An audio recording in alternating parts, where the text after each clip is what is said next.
তুমি কি খেলায় পারিস? দৌড় প্রতিযোগিতা কোথায়?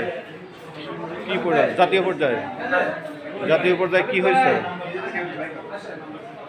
জাতীয় পর্যায়ে প্রথম হয়েছ। কি পাইছো পুরস্কার? তোমার কি?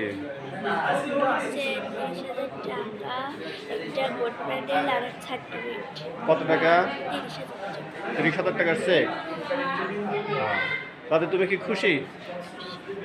অনেক খুশি। ভবিষ্যতে তুমি কি হতে চাও? দৌড়বিদ।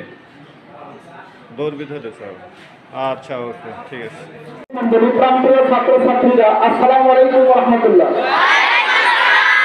প্রতিভার বিভিন্ন সেক্টর আছে।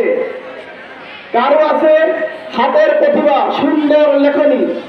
কারো আছে পায়ের প্রতিভা, এতই প্রতিভা ফুটবল খেলে সারা বিশ্ব জয় করেছে, করে নাই? কারো আছে কণ্ঠের প্রতিভা, আল্লামা দেলোয়ার হোসেন সাঈদী ওয়াজ করে সারা বিশ্বে পরিচিত। তাহলে কণ্ঠের প্রতিভা তার। এভাবে আমাদের মাঝে একজন প্রতিভাধারিণী রাফিয়া, ও আবার দৌড়ের প্রতিভা অর্জন করেছে। আল্লাহ করুক ও বিশ্ব জগৎ সুনাম এবং অর্জন করুক, সাথে সাথে ও পৃথিবীর মধ্যে দ্রুত মানবী হিসাবে পরিচিতি লাভ করুক। এটাকে আমরা আশা করি। জোরে বলতে হবে, এটাকে আমরা আশা করি। রাফিয়া পৃথিবীর মধ্যে দ্রুত মানব হিসাবে ইতিহাসের পাতায় নাম, ওর সাথে আমরা যেন পরিচিতি হতে পারি এই প্রত্যাশা ব্যক্ত করেছি। আল্লাহ হাফেজ। আসসালামু আলাইকুম ওয়া রাহমাতুল্লাহ। রাফিয়াকে পাবনা স্টেডিয়াম থেকে ঢাকায় নিয়ে যাব, এই জন্য ওই প্রশিক্ষণ হবে। এই যে চেক দেখছো, চেক 30,000 টাকার চেক দিয়েছে। এই যে সার্টিফিকেট দিয়েছে, এই সার্টিফিকেট ওর ভবিষ্যৎ জীবনে অনেক কাজে লাগবে।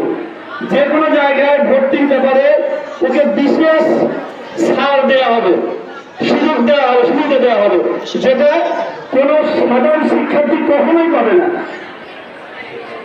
আমরা দোয়া করি রাফিয়া যেন আগামীতে আরো ভালো করতে পারে, আমাদের স্কুলের সুনাম, সেই সাথে নিজের ব্যক্তিগত ক্যারিয়ার সুন্দর করতে পারে, এই আশাবাদ ব্যক্ত রেখে ওর ভবিষ্যৎ মঙ্গল কামনা করে এদের মা আছে, ও জাতীয় পর্যায়ে প্রথম স্থান অধিকার করেছে। এই জন্য ওকে গোল্ড মেডেল, তোমরা দেখতে পাচ্ছ এখানে একটা মেডেল দেওয়া হয়েছে। প্রাথমিক শিক্ষা অধিদপ্তর থেকে একটি গোল্ড মেডেল দেওয়া হয়েছে এবং 30,000 টাকা। আর যারা ওইখানে আসছিল তারা ট্রাউজার, ট্রাকস্যুট, রানিং কেস করে একটা প্রস্তুতি নিয়ে আসছে। এখন দৌড় দেওয়ার সময় ওকে দাঁড় করা দিলাম, বলে স্যার ও কি পারবে? বললাম যে ইনশাল্লাহ সবার চেয়ে আগে যাবো, অসুবিধা নেই। ওর ড্রেস নাই তো কি হয়েছে? তো ঠিক তাই সবগুলো নিয়ে একসাথে দৌড় যখন দেওয়া হলো, ও সবার চেয়ে 8-10 হাত আগে। ওর কিন্তু ড্রেস টেস কিছুই নেই, পায়ে কোনো জুতাও নেই, খালি পায়ে। তো এরকম একটা বিরল প্রতিভা